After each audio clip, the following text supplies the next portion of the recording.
Well, good afternoon and welcome to the Tern Investor Webinar. My name's Tim Metcalf. I'm Managing Director of IFC Advisory, which is Tern's financial PR and investor relations agency. With me tonight, I've got Al Sisto and Ian Ritchie from Tern, and I'm very, very pleased to welcome from Tern's portfolio companies, Device Authority, FundamentalVR and Talking Medicines, Darron Antill, Richard Vincent and Joe Halliday. And we've also got from Vortex IQ, Susan Patro, who is also going to give you a presentation and introduce his business, which will be new to everybody on the call. Really appreciate everybody joining us this evening. Also appreciate all those who've taken the time to attend. Hopefully you're going to find this is a useful session. This will follow the normal format for those who've joined in the past. We will have presentations from the four companies, followed by a Q&A session. Thank you very much to everybody who submitted questions and opinions ahead of time. I'll talk more about those at the end of the presentations. But as always, we do anticipate and please do give us further questions. As I always say, unfortunately, the number of people who attend these, it's not possible to go to everybody, ask them to unmute and put their questions directly. So please use the Q&A function at the bottom of your screen, type them in, and I will go through those. I will apologise in advance that there are certain areas that we can't stray into, such as the financial performance of the investee companies and other forecast information or things that public companies can't debate on a session like this, but we will do our best to answer your questions. So that's the introduction, and without further ado, I'm going to hand over to Richard to talk to you about fundamental surgery, fundamental VR. Richard. Thanks, Tim. Appreciate that. Hello, everybody. Thank you for Al for inviting me to come along to share an update on the business. Let me just pull up a slide and make sure that's showing okay. Okay, I think that's running okay. Tim, let me know if that's not presenting correctly, but I hope it looks like it is. That's fine. Thank you, Richard. Thanks, Tim. So as I said, my name is Richard Vincent. I'm the CEO and co-founder of FundamentalVR. We've been a portfolio company of Tern for some time now and have really benefited from the support that the organisation has given us. I'm going to give you a little update on the business, as I mentioned, and where we are and how 2024 went. So let me get straight on with that. Button's working. There we go. Okay. So the platform that we've built over the last number of years with FundamentalVR is designed specifically for the medtech and healthcare industry. And it's a platform that is all about really trying to help move that industry towards what I call pre-human competence. And that is that rehearsal, skills acquisition and training should happen away from humans, whether those are specimens or in terms of cadaveric, or whether they are actually live patients, which is where most training happens. They should move away from that and into a digital environment where people build up that competence. And we've been working hard on that for a number of years now. You see, the way surgical procedures are taught is slow, it's expensive, it's often dangerous for both the patient and the healthcare provider. And really by digitizing it, we can help significantly in changing and improving those outcomes. And really addressing a very large market that's been hasn't changed that much in many years. So we're doing our part to really affect that change. You see, there's a lot to learn in medicine, and particularly in the way that new procedures are being adopted. The rate of development is massive. It's significant. It's changing very fast. Think about things like gene therapy and robotics. The need for healthcare providers, for doctors and nurses to acquire those skills has never been more acute than it is today. So that's what we do. We strive and push the industry towards pre-human competence. Now, this image you see here is actually a render from one of our simulations. So you can see we can get to hyper-real visualization to help our customers, those health practitioners, to really get there. and to achieve what we call competency at scale, to get to competency faster. We do that using our immersive platform, Fundamental Surgery, and that's made up of a number of different elements. And for those who've been on these talks before, these updates before, you'll have heard me talk about this platform. It hasn't changed in structure that much, but in content significantly. It's made up really of three key modules: standalone VR using just standard off-the-shelf headsets like the Meta Quest you see here and other devices like Apple Vision Pro. Haptic VR, where we start to bring in the sense of touch using physical devices. We don't make any of these, but we ingest software into them to deliver a force feedback, a sense of weight, resistance, force feedback that allows you to learn the touch, the sense of how it feels to do something right and wrong. And we do that all with a virtual collaborative environment so that we can join together inside an operating room or a cath lab or an EP lab or a training environment without ever actually physically leaving the environment that we're in at that time, whether that's being at home after a long day in the hospital or whether it's inside the department itself. All three of those modalities are completely hardware agnostic. We are purely software. We ingest into those great pieces of hardware that other tech giants are producing. And we integrate all of that into the platform in a way that allows us to get really deep data understanding of performance. And I'll come back to that when we talk a little bit about AI in a moment. But like everybody, we're using AI to understand that performance and to bring things to life. And I'll talk about that in a couple of slides' time. Our platform also has something we call Fundamental Core, which is a set of building blocks so that people can author into our platform and then publish themselves. We're still at the beginning of that journey, but it's an important one. There are so many procedures, so many techniques that we feel it's important that people can have the building blocks themselves to also build. So whilst our content team delivers cutting-edge, high-quality simulation, we also have an authoring system called Fundamental Core that allows others to do just the same.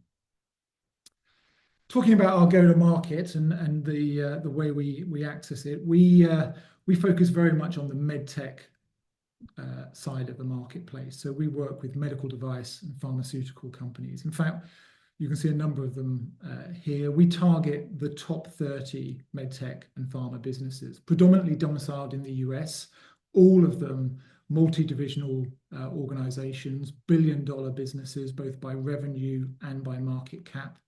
Our approach is to enter those businesses, to land them, and then to expand across those different divisions. And we've had some really good traction over the last couple of years in doing just that with organizations like Johnson & Johnson. We target both vertical and horizontal growth with those customers. Vertical growth being adding more capability and more users to their current simulation. Horizontal growth being moving across those different divisions, so moving from ophthalmology to robotics through to general surgery and so on across those different organizations. Most of our customers have been with us more than 2 years. About 85% have been with us more than 2 years, reflecting that long-term relationship. They change their go-to-market as they start to adopt our system, and therefore we become quite sticky with them. And all of them have expanded. So back to that land and expand key part, we've managed to expand everybody in this last 12 months, which we're really pleased about. For our customers, for those medtech businesses, we are really an acceleration multiplier for their biggest challenge. And it's a universal challenge across the entire industry, as I've already touched on. It's that idea of how do you get people to competency fast? How do you get them to the point where they can use safely your drug, your product, your device in a way that means that they can use it with patients and therefore, from a medtech standpoint, consume those products? We digitize that element, we virtualize it, and we help our customers to get there faster. We become an acceleration multiplier for them by digitizing and virtualizing that capability. And we do that across multiple procedural areas. There's no part of the medical industry that we can't service. We focus very much on the surgical areas, but in that, all of those disciplines, whether it's big movements in orthopedics or whether it's micro movements in ophthalmology or neurosurgery or heart surgery, we're able to train and deliver competency at scale for all of those different elements for all of our customers. And you can see some examples of that in action here. Well, maybe not in action, but certainly stills from that here, showing you some of the diversity of the things that we're doing, ranging from, on the left-hand side, you can see an example from a cath lab. Again, these are all simulations from a cath lab where we're helping with something called IVUS, which is mapping the internal structures of an artery to find defects and then help with the repair. Through to EP mapping of a heart, through to ophthalmology and to gene therapy. Down in the bottom of this set of images, you can see a small baby. We work with the American Academy of Ophthalmology on the training of something called ROP, which is a degenerative disease inside the eye, particularly hitting premature babies. Almost impossible to teach away from simulation. And so we've been able to put it into our platform and roll it out across the world. Teaching trainees to really get there faster, teaching experienced surgeons new techniques. And not just in the first world, in developing nations too. You may have seen some of our showcases through Meta over the last year or so. The image in the top right of this slide shows you an image of a lady, a trainee in Bangladesh with Orbis learning a cataracts procedure. And all of it, as I mentioned, hardware agnostic. So whether it's the Meta Quest with the new Quest 3 and 3S, or whether it's with Apple Vision Pro, whether it's haptic devices like the ones you see here, we don't make any of those. We ingest our software into them. Our IP travels really efficiently through those different devices, is able to really bring them to life in a way that's not possible outside our platform, whether that is the visual side or whether that's the haptic side. Looking at 2024, we're pleased with where we've ended in 2024. The market's been difficult, mainly driven by macro market conditions. Share price suppression and restructuring in a lot of our customers has not helped us, but we've been able to see good growth in spite of that, particularly in the areas where we focus, which is in that specialist surgical suite, in those new innovation areas like gene therapy and robotics. We've seen our revenue grow really well. It's up about 20% this year. We've seen our recurring revenue as a percentage of our overall revenue increase again. We've seen our margin increase as we've got more efficient in standing up these different products for our customers. We've seen good, strong growth across our customers. As I said, all of them have expanded. We've seen really good strategic alliances develop with people like Apple and Meta and Logitech, as well as those device companies and those customers like J&J and Abiomed. And we've seen really strong tech development on our platform around things like hand tracking, removing controllers from the experience and just using your hands to interact. Around our haptic innovation, which is our core IP, around things like Apple Vision Pro, and of course around AI. So to summarize, 2024 has been hard, but successful, and we are really pleased with the growth that we've achieved during that period. And we look forward to a good growth year in 2025. Just to touch on the AI part for 1 second, like any business, we're using AI now in ways that we hadn't imagined probably 3 years ago, for knowledge, for expertise, and for guidance. We've been able to use it to help to understand performance through telemetry of movements of hands, eyes, mouth, and head. And as a result, we can predict outcomes onto our platform in a way that simply hasn't been possible before. We've also been able to manifest it into 3D virtual tutors that are able to ingest all of the content, published content around a particular procedure or device, and then deliver that back to the trainee inside the virtual environment. So let me show you an example of that in action as a way of closing this off. Hello, what do you do? I provide concise medical answers and information about our VR simulation environment. Can you tell me about the equipment in this room?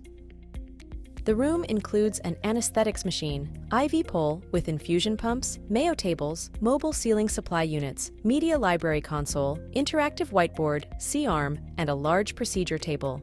How can I best manage a coronary perforation during PCI? Immediate management of coronary perforation during PCI includes prolonged balloon inflation, covered stent deployment, and consideration of coil embolization. So a very simple but important voice to text, and then translation and interpretation and replay back, all within very controlled LLMs that allow us to make sure we don't stray away from truth when we're talking with our users inside these spaces, and lots of other stuff coming in that area. So immersive technology really in the medical industry is proven now. It's proven by validation. It's proven by customer experience and use cases. 2025 for us, we'll continue to execute on our strategy of really pursuing that medtech space, those medical device and pharma companies, and we're seeing that market use cases growing in a really satisfying way, having got over the hiatus of a couple of years ago. And we'll continue to leverage the opportunities that AI, etc., bring to us to make that platform work even more effectively. Thanks for your attention. I'll hand back to Tim. Well, thank you very much, Richard. Fascinating as always. Darren, we'll hand over to you. Okay, can you hear me? Yes, I can indeed. Just sharing now. Put you on screen show. All good? All good, thank you. Fantastic. Okay, thank you, Richard. And I pass on my congratulations on a good year, and welcome everybody. And I'm looking forward to giving you an update on the Device Authority business. And I guess just to pick up, and I'm delighted that Tern has invited us again. Tern has been with Device Authority since its inception, its creation, and we created the company together several years ago. So thank you very much for your support thus far. Okay, so let me just jump in. One of the things I wanted to do, I guess, right out of the gate was really talk about the relevance question and the market we operate in. Is Device Authority, what we do, still very relevant? And absolutely, and you bet we are. When you look at some of the new logos we've won last year, but also some of the expansion of some of the key clients as they now gear up to have mass scale in production. And I'll talk about that as we go through. But I wanted to just touch on, I guess, some of the shifts and the changes in the market, because you should consider us very much in the identities market space. And people have talked about how do you manage human identities and even machine identities, and there's been a lot of market momentum in that space in the last couple of years. So you see organizations like Okta and CyberArk all have been very successful in that space. But what people are now looking at, and the real significant growth vector, is non-human identities, of unmanaged devices, those devices outside of the network. And more people, especially those human identity-based companies, are talking about that and I guess talking that up in terms of a market. And that's becoming very important, especially as the ecosystem plays out, which I'll touch on a bit more. So if you look at, I guess, the size of the market, you go from human to machine to the device side market. We're on the right-hand side, which is the big growth area.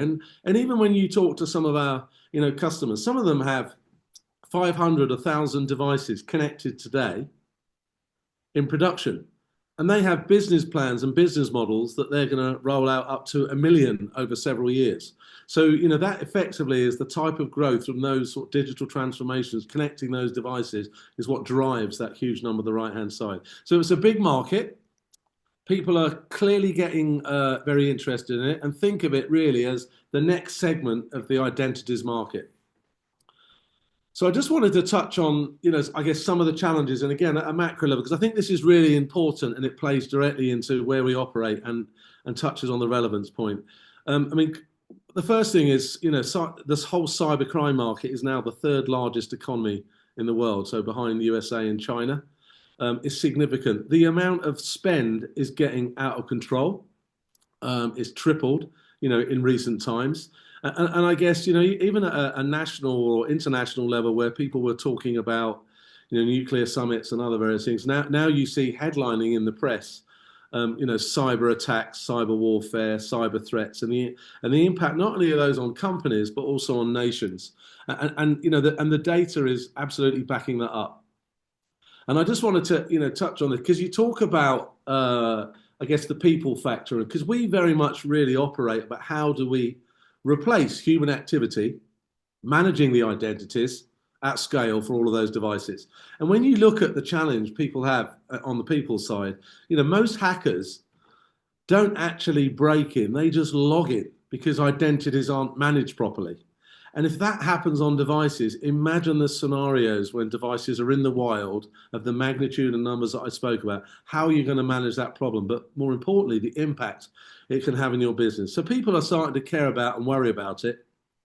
And it's not really so much about being able to lock down the data. It's about trusting the device. It's about trusting the device so that you can manage and use the data securely from those devices. And I think that's very, very important. And then again, again, a macro level, the speed and the scale is huge. Just look at the number of threat actors that now Microsoft is tracking. And these are now impacting nation states as well as significant ransomware groups.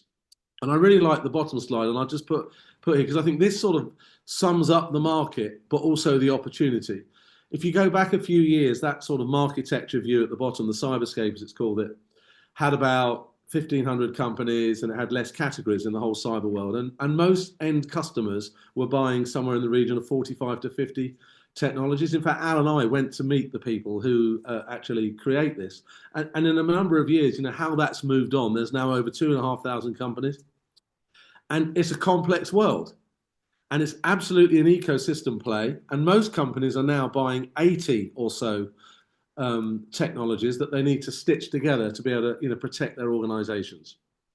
So let me bring that down to the bit that we talk about. And I've talked about the ecosystem. We're absolutely focused on the right-hand side. And this is how you should think about it. I just want to build this slide out. So when you talk about the ecosystem, we've built, and you've seen announcements of new partnerships such as CyberArk. And CyberArk is becoming very significant and strategic to us in terms of how we go forward. And we've been actually working with CyberArk, or working towards a partnership that we announced as a business a few months ago. And actually on the day that we met their senior team at their company event to announce that, they announced they were acquiring Venafi, which from our perspective, and now theirs, as everyone understands the true end-to-end value, that's great news. And so, and this is a great example where somebody on the left of that spectrum I showed before, look at the different identity groups and how do you manage that across your organization. And where we focus is on the things, the unmanaged devices, typically outside the corporate network, where people are looking to deploy it at scale without any human intervention. And as some of you know, and if you go back a couple of years ago, again, closely working with Tern and with myself, we actually closely work with Venafi, not just as a technology partner in terms of being able to develop over-the-air solutions, etc., with Venafi, but also they invested in the company. So now actually CyberArk is also an investor and is on our cap table in the company.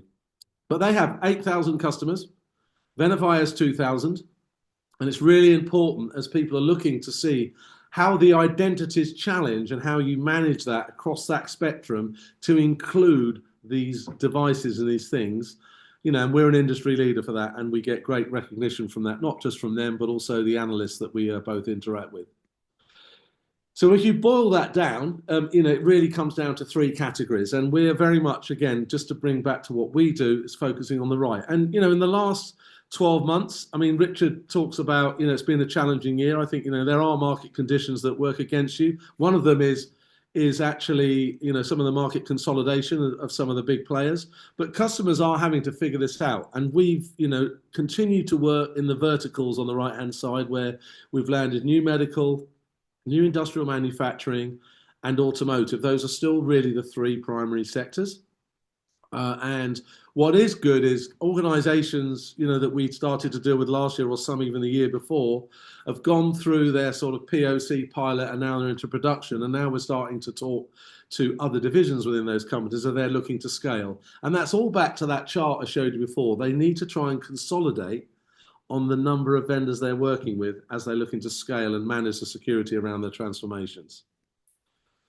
So it's complex on the right, but the good news, and I think it's interesting, we attended, and we've always been a member of the IoT Software Foundation since its foundation several years ago, and that's a really now good global forum or initiative driven from the UK. We've been a founding member, but just to add, compliance now is absolutely, and global regulations is absolutely on the agenda of most companies. More and more, you've got OT compliance, IoT compliance, and very much the convergence of those things. And NIST is playing a bigger role. So I say this because it isn't just about what I guess the market says. It's actually now what the governments are trying to drive people to do, because people need to start taking more notice of it. And best practices is one thing, but real guidance that then becomes law is very compelling. And when you talk to medical customers, it's absolutely important to them. And you hear more and more of that now in industrial and manufacturing. You're hearing about NIS2 directives.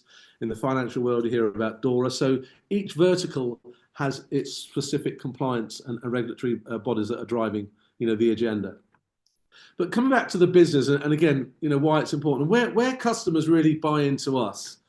Because people often ask about, the landscape and our competitors, and, PKI or managing certificates is important. But other people do that. That's the simplest thing to do for a small number of devices. But it's very complex when you've got a large number of devices and you need a software solution, which is what we are, all software. We're agnostic. As Richard mentioned on his presentation, we can work with any device, with any application, with any certificate authority. But the point is, it's not just about deploying certs. That's just one example of a credential. People really care about trusting the device and being able to use the data, especially with the AI umbrella that is also driving the need and use of data for differentiation or new markets. But also our platform is very interoperable. We've invested heavily to make sure it works and interoperates with those any device and those any applications and those any other security vendors, such as CyberArk. We have a software integration to their PAM solution, so we can take care of the IoT use cases for their customers. We work very closely with Entrust, and some of the examples I'll talk about later. It's very, again, it's working closely with Entrust to winning clients, because you don't win alone, you win together working with market leaders to solve some of the challenges. And most customers are touching on a number of these hexagons, or in some cases, all of them. And when they're in play, those customers become very important. We can become very sticky, and we are absolutely solving the problems, across the board for them. So I talk about ecosystems, and I guess some of you have seen this. This slide, this slide, you've seen the announcement, I think, in some of the press have been talking about it. But one of the things I just wanted to mention, and actually it is public information now, so my apologies, I don't know how that slide slipped in this version. But one of the things, this is a Microsoft reference architecture. They're announcing, I think it's 6, focusing specifically in the automotive market, which is a big play for us. And we're one of the key security vendors to help deliver those architectures. And it's really important for us. Working with Microsoft, again, they have access to huge customers. And what's really good about this is we're working closely with CyberArk. In fact, we pull them into that solution. So our coupled solution is very important to the Microsoft reference architecture, and we need that to help drive our elevation and our opportunities in the market. So more of that to come. The reference architecture is not published, but the news is being talked about, and you'll see it published, and we'll make the most of that as it comes out. But I just wanted to share that as a most recent new example in the last week. The other thing, just building on partnerships in the company, we've talked about defence as an evolving sector, and that continues to be so. Whilst there's been a lot of government change or there is government change in the US, we're just waiting for grant funding and that to filter through. But there's a number of important identity-based projects where VIPC and some of the respective organisations they're working with that are funded by the Department of Homeland Security and Science and Technology, and we are fundamentally a key part of that. And that continues to evolve. So that's expanding into some of the Air Force initiatives, some of the drone initiatives, etc. So again, this is an exciting partnership, but I think that highlights the importance, again, of working in an ecosystem. And just to build out a bit more, I guess some of the new partnerships, and I think worthy of note, And I'll just pick on two here. I mean, Carasoft is very much closely aligned with CyberArk, but Accenture and Avanade is a really interesting opportunity. They have, and we have won some energy opportunities where, they've got excellent relationships with the customers, driving big transformations of where we have been brought in as a security partner. And now they're looking to standardize, on an application platform that they're looking to deploy to their other clients, of which they've asked us to be the security partner working with Minsight. So again, great example of having access to the right people around the right table in large companies and how you need to integrate and work with these people. So again, we're looking forward to that, being a backbone of one of our growth pillars in the coming years. And then the other area is MSPs and managed service providers and managed security providers. So people who typically have some form of security operations, so a SOC or a NOC, as people have heard, who are dealing with cyber security services on an ongoing basis, very much in the sort of mid-national market. And as IoT or managing IoT identities is becoming more important, we've now had, early discussions and discovery conversations with a number of MSPs, and this is going to be a new go-to-market initiative for us as we're investing specifically in that area. And I'll just touch on that in a bit more in terms of the discovery tool, if you just give me a second. But the point I wanted to mention also was, in terms of customer growth, and this is just a quick view of an internal dashboard from a week or so ago. And at the end of the day, we're managing identities around devices. So we have customers who are, constantly connecting and testing. Some people like to attest their identities more than others based on their security policy or, effectively what they're looking to do in terms of their market position and how they want to work with their customers. But the point I'm trying to show here, this is all to do with our cloud service, KSAS. And it highlights, we invested in this 18 months, 2 years ago when we bought it out, invested in it before. It's to drive customers to a cloud base, to make it easy to use, easier to adopt, easier to get up and running. And this is very rapidly becoming the sort of go-to initial platform that we move customers to initially. And you can see it's growing and scaling into an enterprise class ready system. And then I touched on the discovery tool. So one of the things in the past, I guess we've helped people protect and help deploy their zero trust platform. But one of the things we've learned along the way, we need to help people, especially as people are looking to understand more. How do we help them discover the potential challenges they've got of these unmanaged devices in their environment? And that's one of the big topics of conversation. People need help, so we're bringing out a discovery tool that will enable people and help educate them, help elevate the agenda, and hopefully drive more ambition to solve some of these challenges. And here's just a quick example of the type of risk score and a dashboard that this will show customers, and then they'll get a report that effectively aligns to the problems we can help solve with Keyscaler or KSAS, our cloud service I showed you a second ago. And so this is going to become an important initiative, and it's effectively kicking off as we speak. So I just wanted to share that news. So I just want to, I guess, to wrap up, talk about a couple of examples, because I think it always brings it down to reality in terms of some of the customers, and I think I heard Richard talk about, this customer's been with us now 3 years. They've now injected over 2 million identities into their products, and they are putting security, which we're a key part of in their manufacturing process, into their products that they're then selling through the supply chain into tier one automotive OEMs. Very important client. In fact, I'm going to see them next Tuesday with some of my team in Boston. They continue to grow. We become more strategic to them. Again, ecosystem is very important here. We work very closely with Entrust. In fact, Entrust and Device Authority continue to keep, and we beat Gemalto and Thales several years ago, and we keep them at bay. So, integrating with their PKI and their HSM investments is important. That might be security technology, but think of it as investment protection for their own key management solutions. So this continues to be an important client, and we're looking, to leverage that more.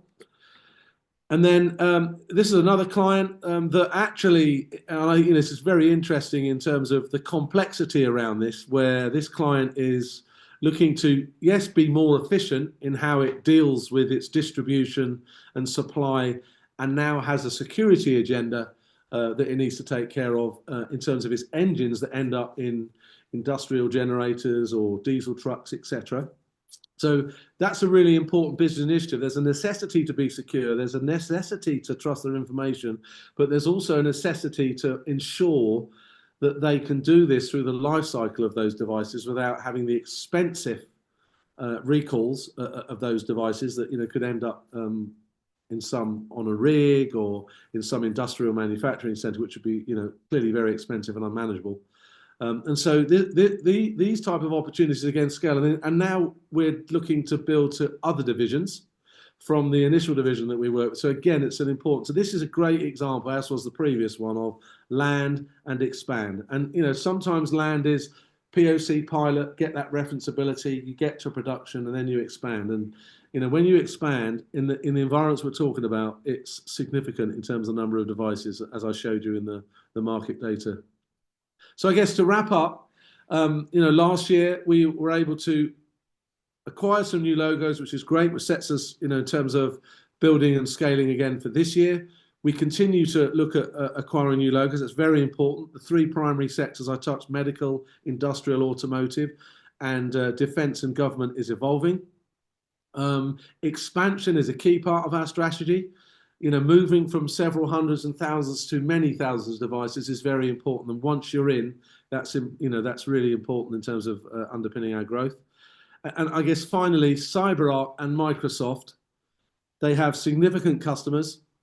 They play at the C-suite and the C-level. We've invested heavily in our integrations and our go-to-market partnerships. And I'm delighted that, CyberArk acquiring Venafi, completing that sort of visionary story for the identity spectrum.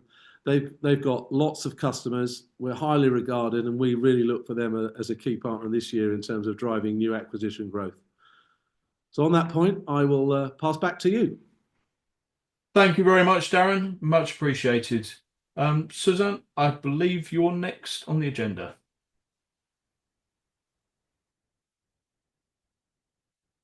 Perfect. Thank you. I'll just share my video first. Thank you. And share my screen as well.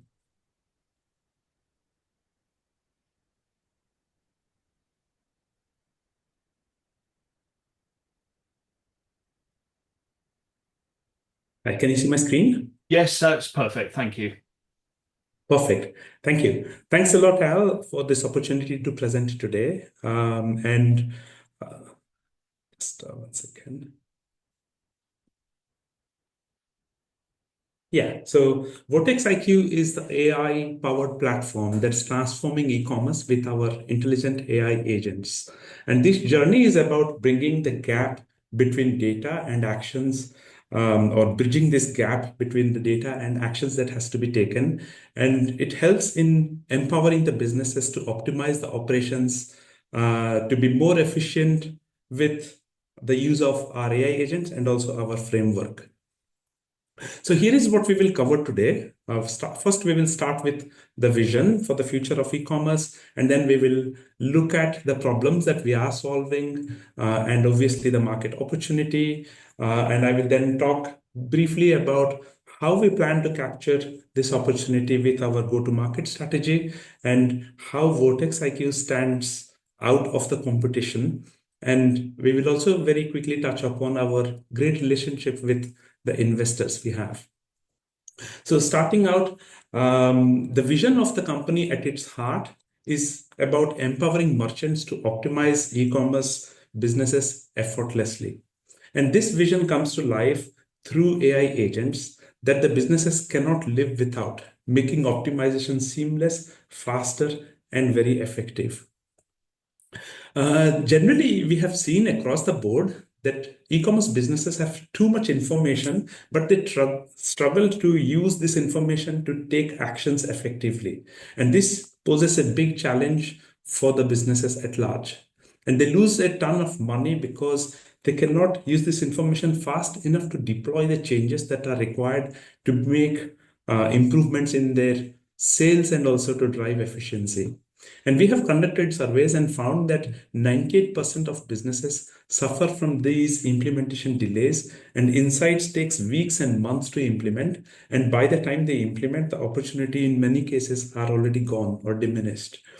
And the second thing that we have noticed is that there is a lot of information overload, and businesses are overwhelmed with data and analytics from disconnected systems across CRM systems, Google Analytics, Power BI, and their own NetSuite systems, ERP systems, leading to analysis paralysis. And then the solutions are spread across multiple departments within the same organization, and sometimes they are also, the implementation requires them to depend on agencies which may not be within the same organization but spread across SEO agency, the design agency, the web optimization agency, the DevOps teams. So that's the reason why it becomes so hard to implement the changes. And finally, all of these lead to missed revenue opportunities, and slow optimization directly impacts sales and their competitiveness. The cumulative effect of these challenges is significant because of this insight to action gap, costing businesses millions every year. Now, let us look at 3 examples of what happens when these kind of inefficiencies exist in a business. So when you're not able to make changes on a website, it leads to slower website. And you can see that there has been a lot of research which leads to suggest that 53% of mobile users would abandon a website if it takes more than 3 seconds to load. And similarly, a 1 second delay on a website load can reduce 7% conversion. And similarly, about 79% of customers who have poor experience using a website will not go back to that website forever, which leads to long-term losses. So these are the key pain points that we address through our Vortex IQ AI agentic framework as a solution.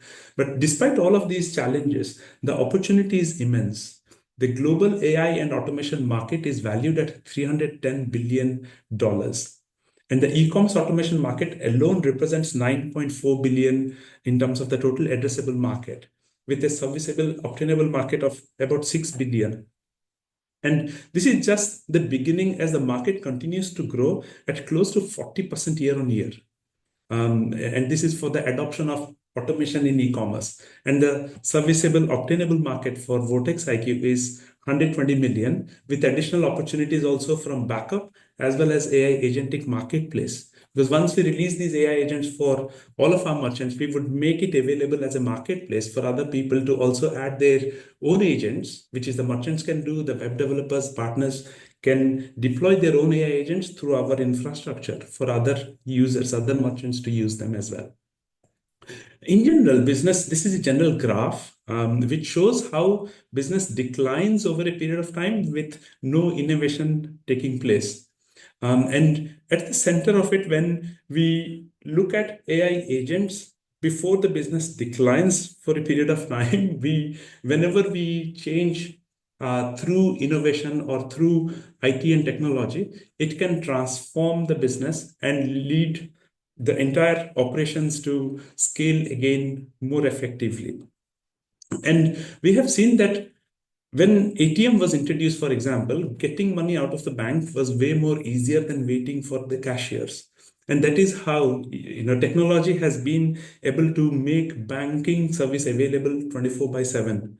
And similarly, now AI agents are the next big thing that will help businesses to do the work automatically, saving them time and making everything run more smoothly than ever before.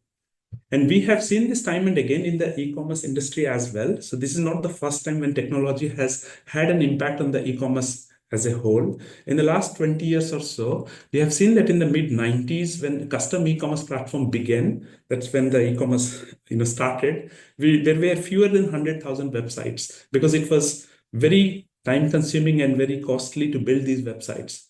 And by 2000, when open source platform like OS Commerce came in, the number jumped from 100,000 to 200 to 300,000.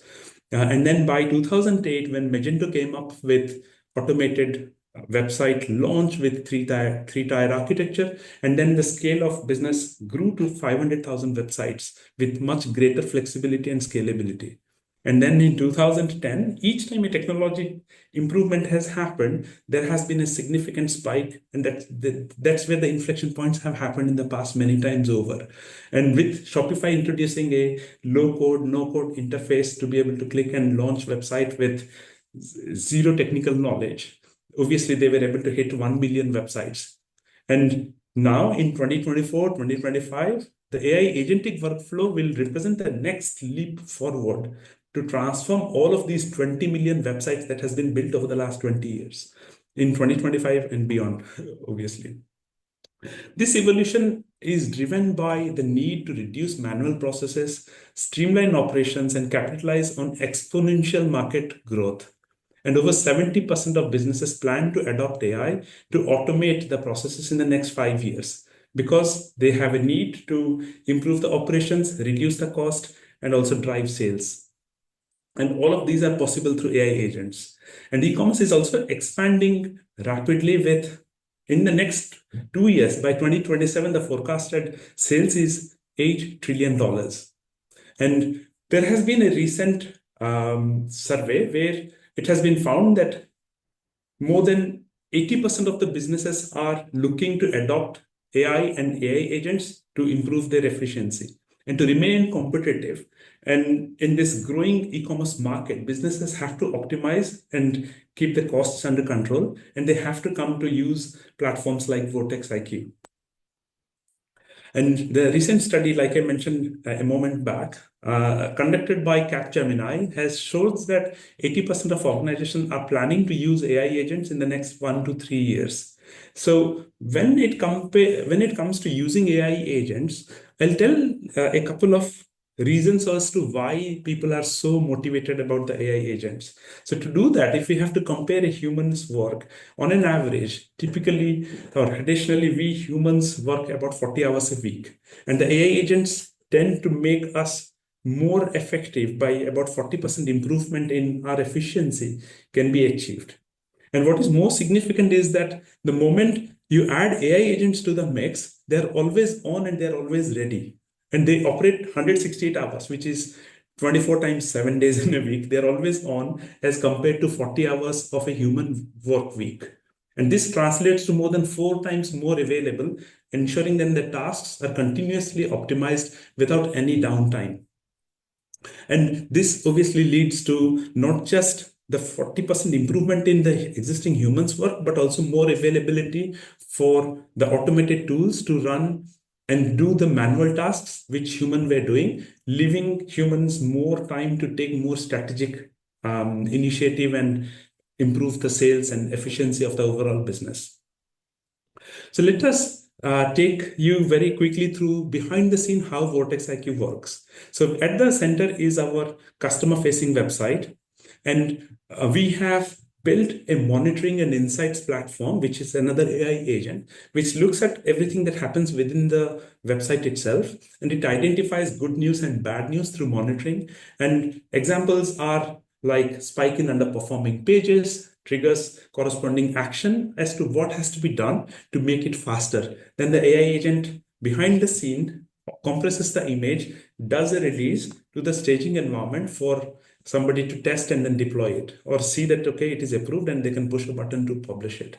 So next is this box, which shows all of these different job roles. The AI agents for roles like web designer, UX designer, web developer, SEO specialist, takes these proactive actions to resolve the issues as and when they detect throughout the 24 hours and 7 days a week.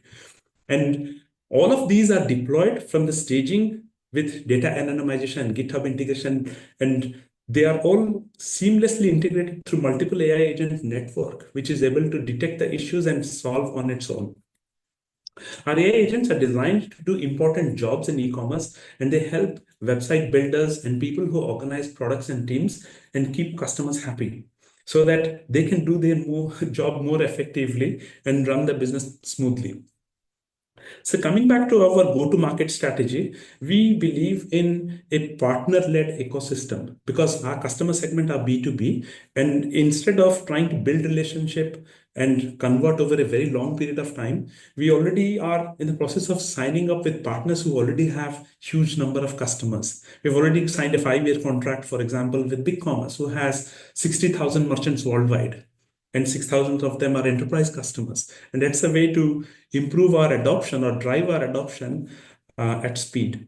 And then the second tier below that is our web agencies. And we are collaborating with 1,000 top web agencies globally to amplify our reach and to scale faster. And then comes the cloud hosting providers like AWS, Google Cloud, and Azure. They also play a critical role because that's where the solutions are hosted and deployed from. And in terms of, I heard the word land and expand quite a few times in the previous presentations. And I think that's the right approach, because we are not interested in spending 6 months to 12 or 18 months to sign up with an enterprise customer. It makes sense for us to give them a portion of the solution, like a backup solution or a monitoring solution or a staging solution or just the AI agents. And then once they have seen a portion of the service, we can obviously expand the reach to a much wider portfolio. And that's something which we have tested with some of the large enterprise customers, one of them being Krispy Kreme, UK and Ireland, where we gave just a staging solution. And now we are writing a contract for a large global deployment worldwide for the AI agentic implementation. Coupled with this ecosystem-led growth, we also have planned activities for deployment to drive these sales through our partner relationships. And we clearly have got a defined process for the mid-market, and then we have the enterprise. Enterprise are the customers who has the potential to spend 10,000 or more. And these are the people who would require specific onboarding flow. They would require us to deploy the solution into their GCP or AWS or Azure cloud systems. And hence the workflow is a bit different. But we are very mindful, and that's how we have been able to secure more than 150 enterprise customers to date.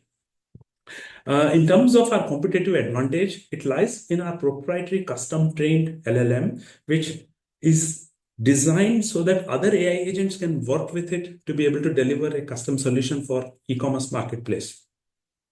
And we provide unified agentic framework that automates the workflow across the different job roles and from development to optimization. And this has meant that we have built-in capability for automated deployments, and then we have specific custom-trained large language model, and then the AI agents. These three hand in hand is able to deliver a seamless workflow, which is what the customers are looking for. A quick note about our investors, which is Sierra Valley Ventures and Techstars. Obviously, Sierra Valley Ventures is our the investors currently, and our success is strengthened by our partnership with them, and they are a hands-on investor committed to driving innovation. And this relationship has solidified our foundation and positioned us for long-term success in this highly competitive AI and e-commerce space. They are beyond a normal capital-based strategic support, but they are also helping us in refining our approach to navigating this AI and e-commerce space. Obviously, they are specialists in AI, which has helped us immensely, and their unmatched network has opened doors to many partnerships in this space. And additionally, their operational support has helped us to establish key framework and go-to-market strategies, and also in scaling infrastructure, because they have very good connections with GCP and Microsoft as well. So Sierra Valley Ventures shares our commitment in fostering innovation and growth, aligning perfectly with our mission as well. And their mentorship, Brian and Barry and the rest of the team, DC, and sort of all of the key team members have helped us and mentored us through this network and has provided a solid foundation in our journey to become a category leader in this AI-driven e-commerce space.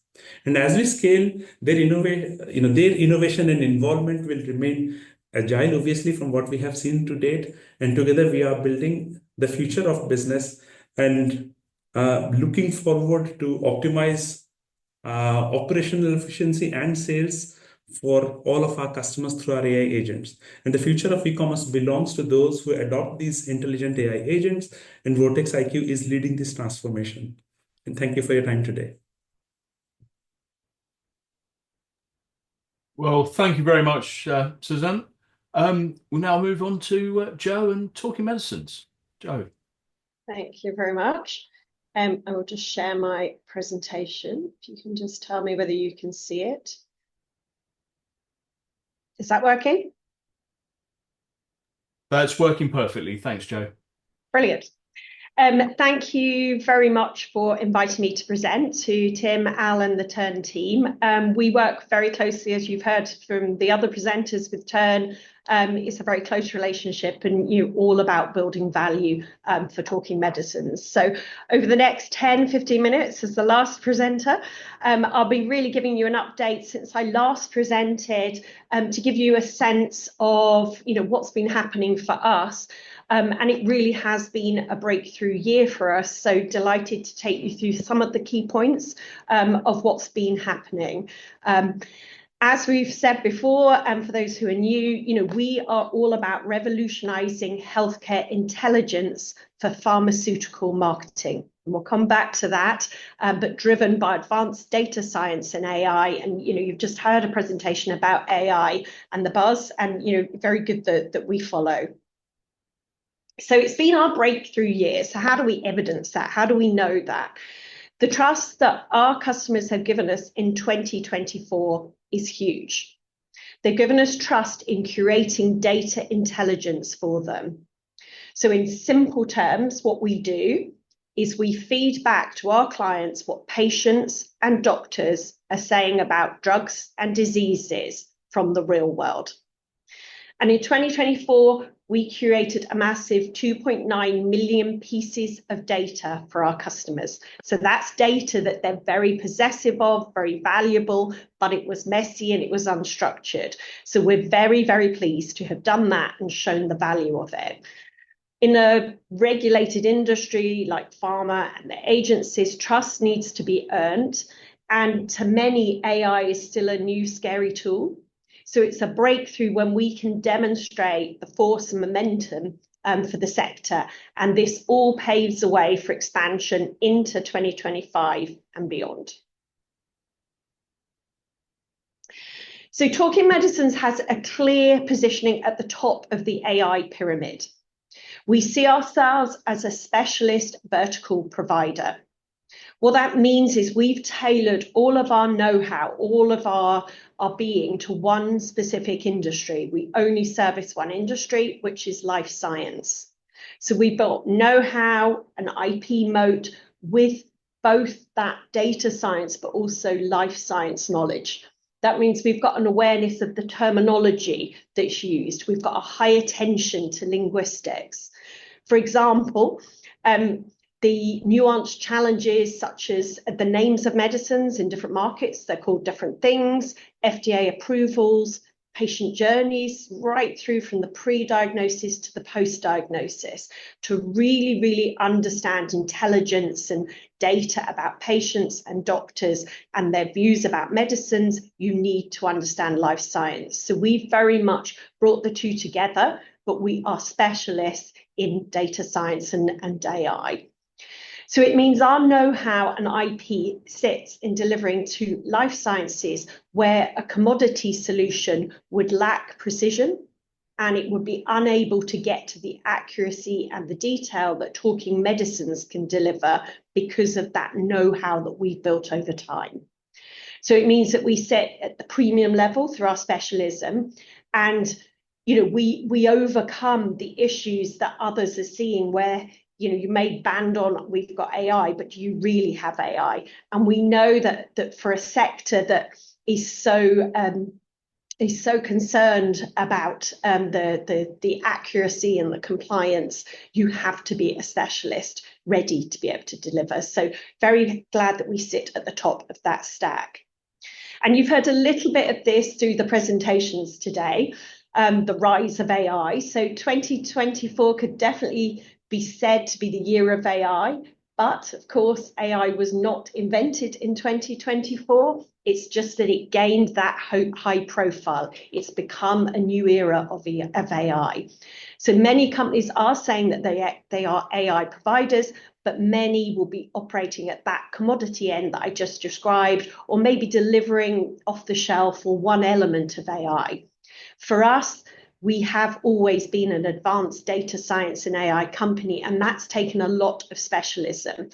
We have in-house annotation, which means we can create high volumes of gold standard training data, and ownership of that training data is so important to our value. That means that we have mature proprietary models and a differentiator in the way that we deliver. We continue to annotate and we continue to update, but we can operate off of the models that we've already built. We're specialists in two of the areas that you can see on the chart ahead of you. Lots and lots of talk about LLMs, large language models, but for us, the heart of what we do is about machine learning and natural language processing. And you can see the growth of those in the charts. And they're fundamental foundations to what we've built in the recent past. So we're pleased to have those established mature proprietary models, and we're continuing to break frontiers in terms of moving forward with R&D advancements. As the technology emerges and advances, we are ahead of the game, and we have a stream of R&D at all times to make sure we're on the front foot. And it's all about, for us, about how we can deliver that in the broader life science sector. We evidence our R&D in scientific publications, of which we have published 3 this year. And along with that, we have our pending patents, of which we've introduced 1 this year. So our IP moat, really, really important to us. And the relevance of all of this is that we believe in 2025, there's going to be more of a differential, more of a division between those who really do have AI and those who are banding it on.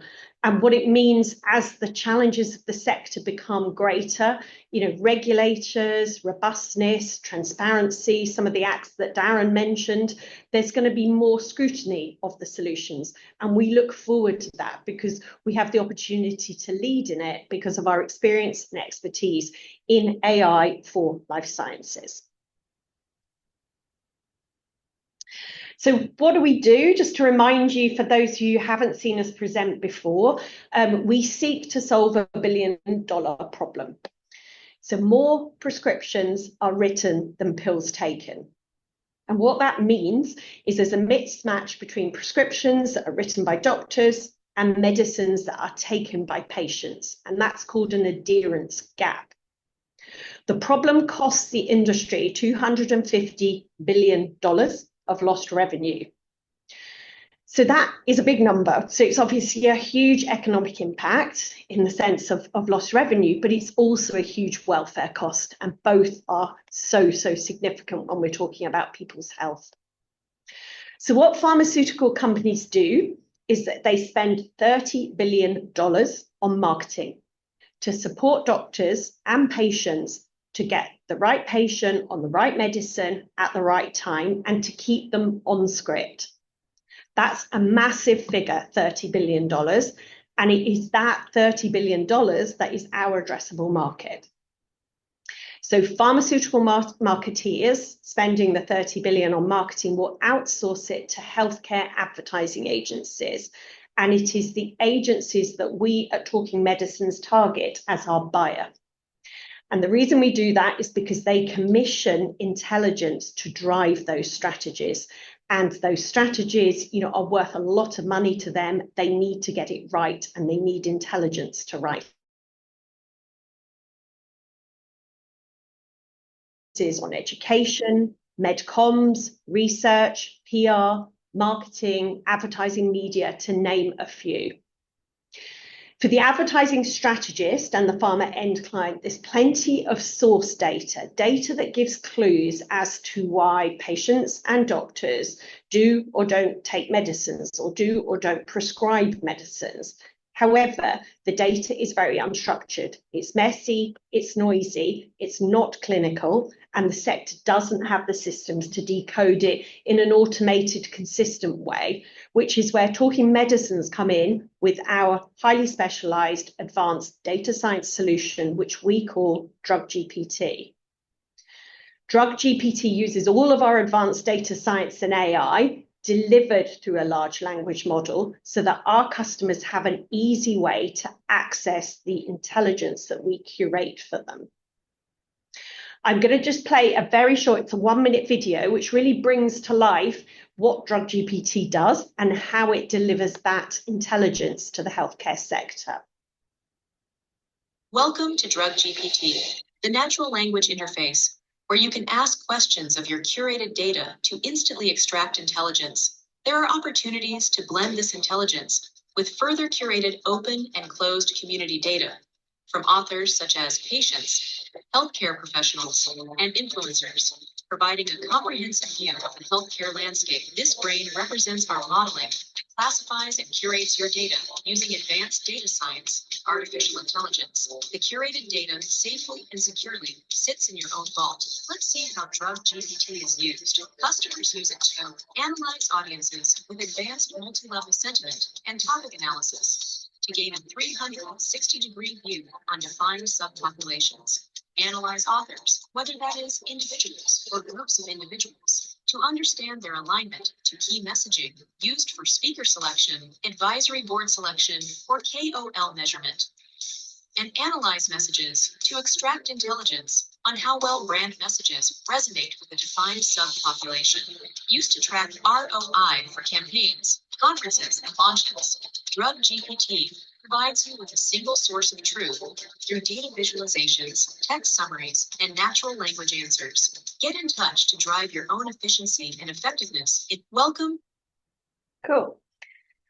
So just to bring you up to date on 2024, kind of what are the milestones? What have we achieved? So we definitely see ourselves of having crossed that chasm from early adopters into the mainstream. And that is through the bigger advertising agencies adopting our solution. So to summarize just in a few bullet points on what we've achieved, we've really focused on building that trust to add value through customers asking us to curate their own first-party data sources. Where we started was really with social media and third-party data sources. And what we tend to do now for clients is combine both.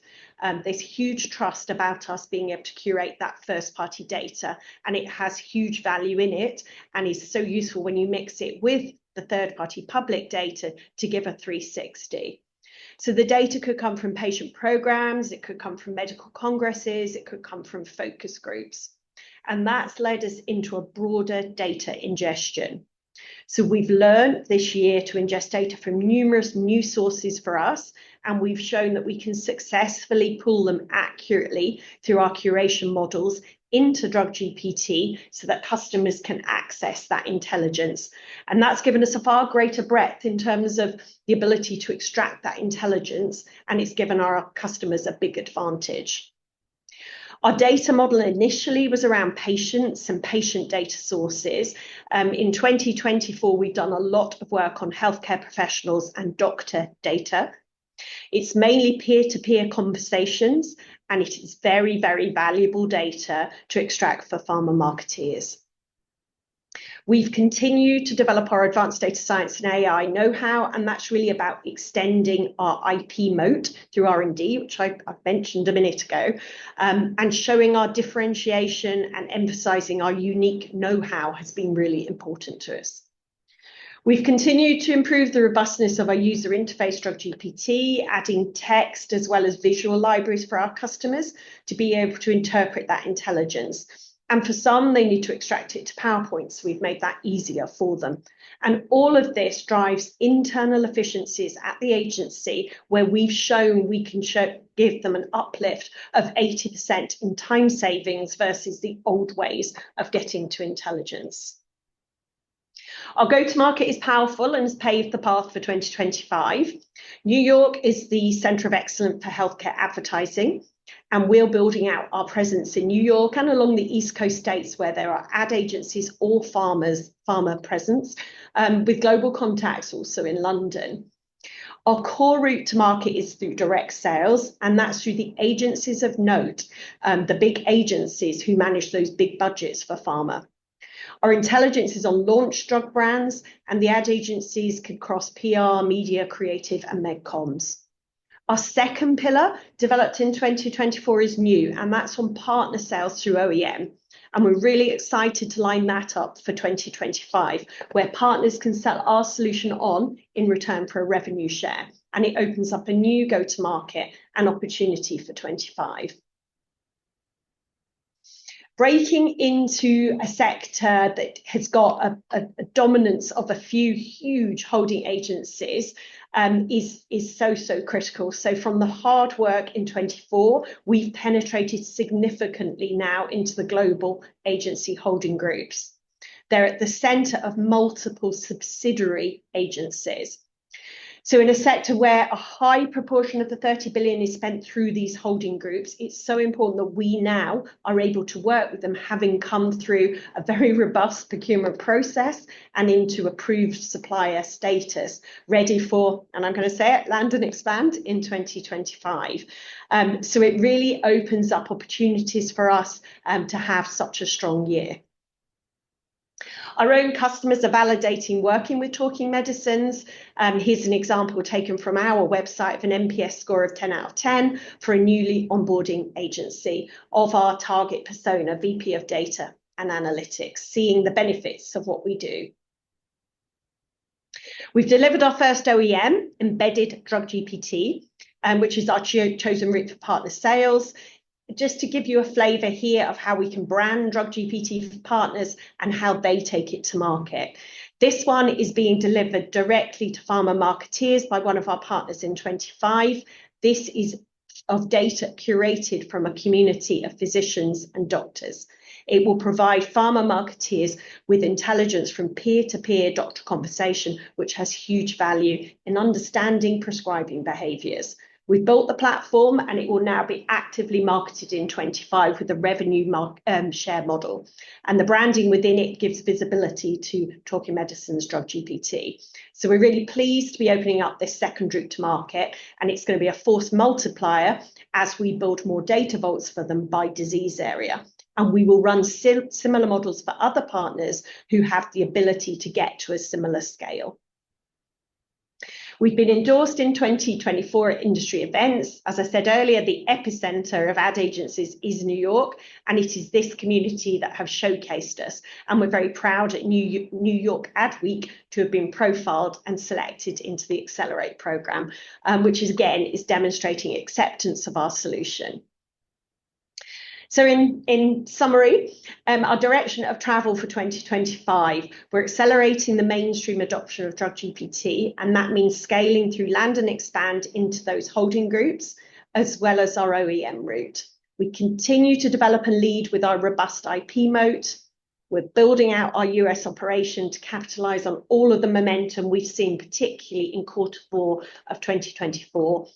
And we believe, we know the 80s was the age of the internet, the early 2000s was the age of the mobile. This is definitely the age of AI, and we want to rise to the top because being a vertical specialist, we really can lead in that practical application in life sciences to tackle a multi-billion-dollar problem. So we're looking forward to an exciting year of growth ahead. And thank you very much for your time today. Well, thank you very much indeed, Jo. Great presentation as always. We now move on to the Q&A section of the event this evening. Thank you for those who've inputted comments during the session. Those are all noted. As I said at the beginning, thanks for those who've submitted questions, comments, and opinions in advance. As I explained at the beginning, there are areas, financial information on investee companies, because they are private and they need to keep their financial information confidential for good commercial reasons, are not going to be disclosed. We're not going to be making any forecasts, and there's other inside information that can't be discussed outside of a regulatory announcement. If anybody's got any concerns with something that they've submitted ahead of this presentation that's not being addressed, please give me a call at any time and I can explain exactly why and how it will be addressed in the future. But having said that health warning, we will move on to a few points.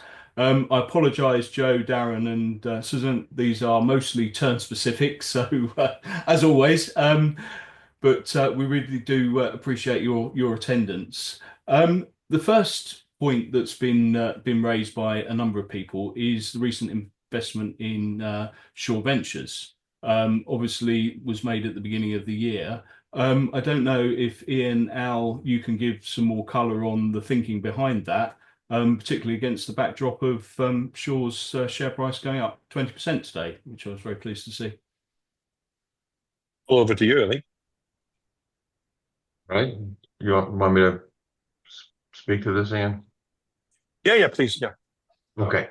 I think the investment in Shore Ventures has twofold purpose. One, to specifically generate income for us through participating in exits that we believe are imminent, both in Shore Valley Ventures 1 portfolio, which they own 25+% of the proceeds that come from that investment they made early on, but also to expand our presence as well as our influence within Shore Valley Ventures 2. As you've seen from Suzanne's presentation, he and in the investment thesis within Shore Valley Ventures 2 aligns pretty succinctly with the investment thesis that we've made in the portfolio companies that are part of the Tern portfolio. So the investment is really designed to leverage the technologies that we've developed. You heard from Suzanne and you heard from our CEOs the idea of land and expand, verticalization, proprietary and curated LLMs. There are a number of synergistic opportunities with the portfolios to gain an accelerated presence in marketing.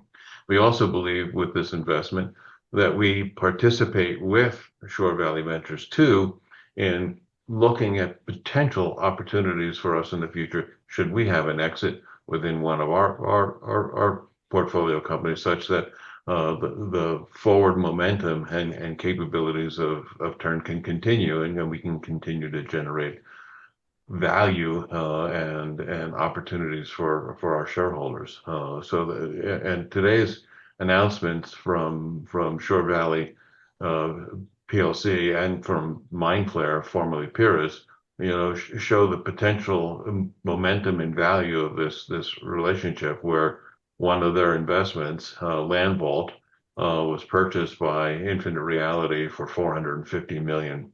And Infinite Reality today raised an additional $3 billion in investment capital. So we're participating in a very mature portfolio in SVB1 and an accelerated exit model in Shore Valley Ventures 2, which we believe will be beneficial to the shareholders. That, in summary, is what I think is the rationale. Thanks, Al. That's helpful, and you raised some interesting points there. And it was interesting to see Mindflare, former Pyrrhus Investments, share price up 93% today. So it does show what can happen to share prices if the right exits occur. In terms of access to distributions, it's my understanding that Shore Ventures is actually structured as an investment trust, so that they have an obligation for distribution rather than being a pure investment company. So that does give shareholders in that business, more of a certainty as to distribution should there be income coming in. But that leads me to a question that many have asked about Tern, and this has been commented on in the past, in terms of if there was a substantial exit, would the board be minded to pay a dividend of a proportion of the income received? Well, yes. I mean, indeed, we certainly would be. If we get a substantial exit, and we have, you've seen 3 companies today, all of which have gained enormous value. Each one of these companies we got involved in when they were tiny, and they're now very substantial businesses. When we get an exit from one of these businesses, there will be a distribution. Absolutely. Well, thank you, Ian. And another comment that was made this evening. Obviously, Tern has had to raise money fairly frequently from shareholders. How does the board look at the investee companies and measure the dilutive effect of raising that money versus exiting everything now and effectively winding up and giving it all what remains back to shareholders? Is that something you're looking at on a very regular basis? Yes, of course, but our job is to maximize the value of the businesses. And if the businesses have considerable upside value, our job is to support them as much as possible to achieve that. Unfortunately, with private early stage companies like the ones we have, you can't just sell them off. There's no market to sell it off. And if you did do, it would be a fire sale and you wouldn't get very much. So we have to husband our resource, the valuation of our companies as best we can. And the goal is always to achieve a good exit for our shareholders and for ourselves. Yeah. And are you pleased with the performance of the investee companies in 2024? Oh yes, I mean these businesses have been doing very well this year. Now the market, the tech market for M&A and so forth has been off the boil in the last year, but these things have got cycles and they will recover. In any case, each one of these is a specialist technical company in a particular area, and so there's always room for exits, but. Unfortunately, the game here, and I've been a private investor for 30 or 40 years, the game here is you have to be patient. You have to be patient. You have to look after them. You have to make sure they're supported and they're encouraged to grow. And then and then when it comes to the point of an exit, you have to maximize as much as possible of an exit as you can achieve. Yeah. But you're happy that they continue on the right path to achieve that value in the future. Yeah. Excellent. Let me add to the question just a little tidbit in that our new structure with the investment committee being the board and the operating management running the business, the analysis that we do when we go to raise money as well as when we invest money has been substantially enhanced as a consequence of the structure. So I think the thought process that goes into raising money as well as deploying the money has improved dramatically in recent times. So I can say from having to do the preparation, we've really become far more analytical, and we have a lot more spreadsheets that go into coming up with what it is we're going to do. Well, thanks, Al. Without sort of putting words in your mouth, both of you, my understanding of what you've just said, part of the Shore Ventures investment is about generating income and part of being self-sustaining as a company and not having to rely on the equity markets. One thing that was mentioned in the last set of results was management fees. Is this something that you're still looking to source from companies, whether they be existing companies, Shore Valley companies, or indeed third parties? I think from a management fee point of view, when we invest to put the money into the company to grow.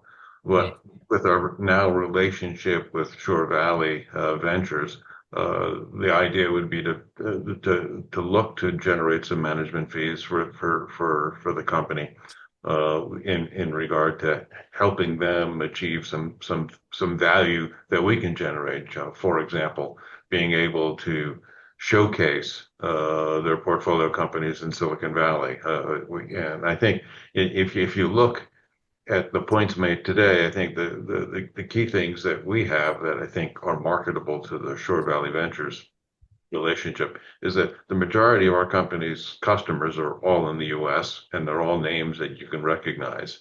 Land and expand is something we've been talking about for years. It's now part of the vernacular that Susan talked about. We're also looking at, and we've helped to develop these partner ecosystems with industry and markets segment leaders. So I think we have a lot of value to offer, and I think we can generate some fees from that value in these additional relationships we now have. Could I just comment on our board changes recently? Because this is the first time we've had an opportunity to do this. That was about to be the next question. Thank you. Right, okay. Alan Howarth had completed his period of a name-listed director, and Sarah Payne has now got a new job, which is beginning to really stress her quite a bit, and so she had to move on. It did give us the opportunity to bring in two new non-exec directors who have colossal experience, particularly internationally, and also on exiting businesses as well.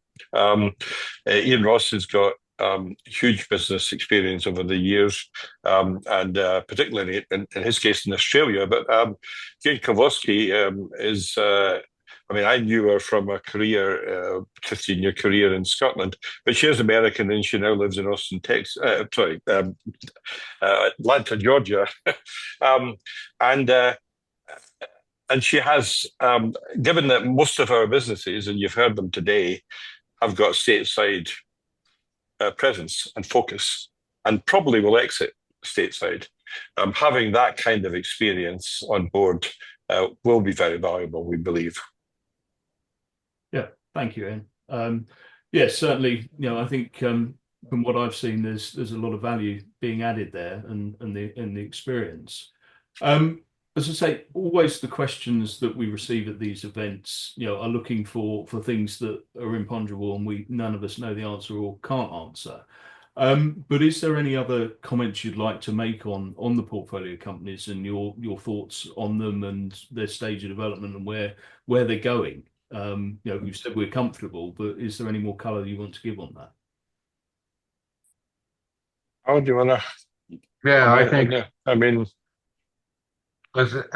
speaking as if I were you, our shareholder investors, I think it was mentioned in several of the presentations that, as Joe summarized, it was the era of the internet, then era of the mobility, and now it's the area of AI as the future for growth and value creation.